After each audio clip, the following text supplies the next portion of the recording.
Halo semuanya. Hari ini kita akan melanjutkan pembahasan mengenai sistem pernapasan.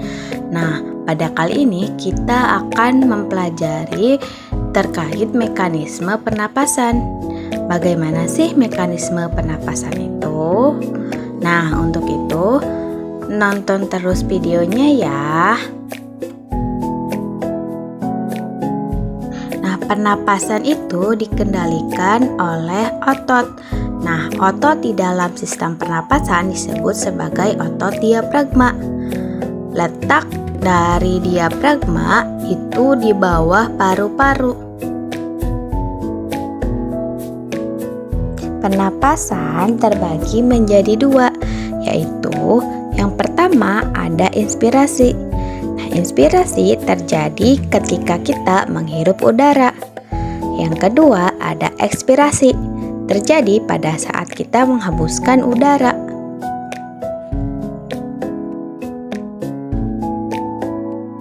Selanjutnya kita akan membahas mengenai mekanisme inspirasi.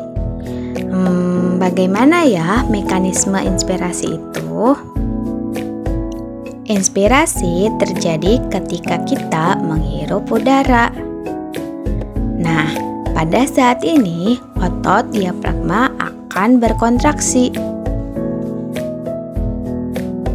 Pada saat kita bernapas, otot diafragma akan berkontraksi atau bergerak turun. Pada saat inilah volume paru-paru akan membesar. Nah, otomatis rongga dada akan membesar pula. Kemudian, tulang rusuk akan terangkat ke atas. Maka dari itu, tekanan udara juga akan mengecil. Nah, udara akan masuk ke paru-paru. Nah, yang kedua yaitu mekanisme ekspirasi. Nah, ekspirasi terjadi ketika kita menghembuskan napas. Pada saat ini, otot diafragma akan berelaksasi. Ketika kita menghembuskan napas, otot diafragma akan berelaksasi. Nah, diafragma akan bergerak naik. Volume paru-paru akan mengecil. Nah, pada saat ini juga rongga dada akan mengepis.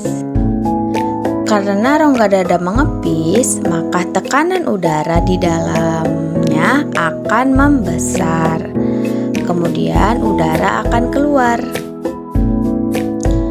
Nah, pada video sebelumnya kita sudah mengetahui bagaimana udara itu bisa sampai ke alveolus.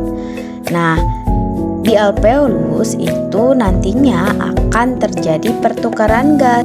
Bagaimana pertukaran gas itu terjadi?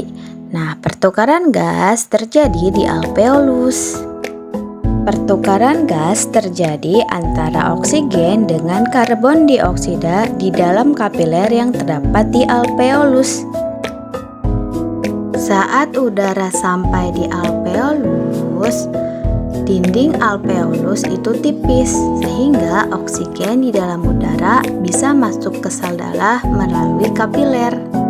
Pada saat ini, karbon dioksida yang terdapat di dalam vena pulmonalis akan masuk ke alveolus dan bertukar dengan oksigen di udara. Darah yang kaya oksigen dari paru-paru akan dipompa ke serambi kiri jantung. Nah, dari serambi kiri, darah kemudian masuk ke bili kiri.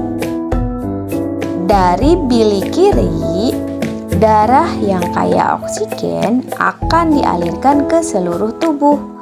Sedangkan darah yang kekurangan oksigen dan kaya karbon dioksida dari alveolus akan kembali ke serambi kanan jantung. Dari serambi kanan jantung, kemudian darah masuk ke bili kanan. Dari bili kanan, darah kaya karbon dioksida akan dipompa kembali ke alveolus. Dari alveolus, karbon dioksida akan kembali sampai ke rongga hidung. Nah, pada saat di rongga hidung, karbon dioksida akan dikeluarkan ketika menghembuskan napas. Nah, mungkin itu saja untuk pembahasan kali ini. Sampai jumpa di pembahasan lainnya. Bye-bye.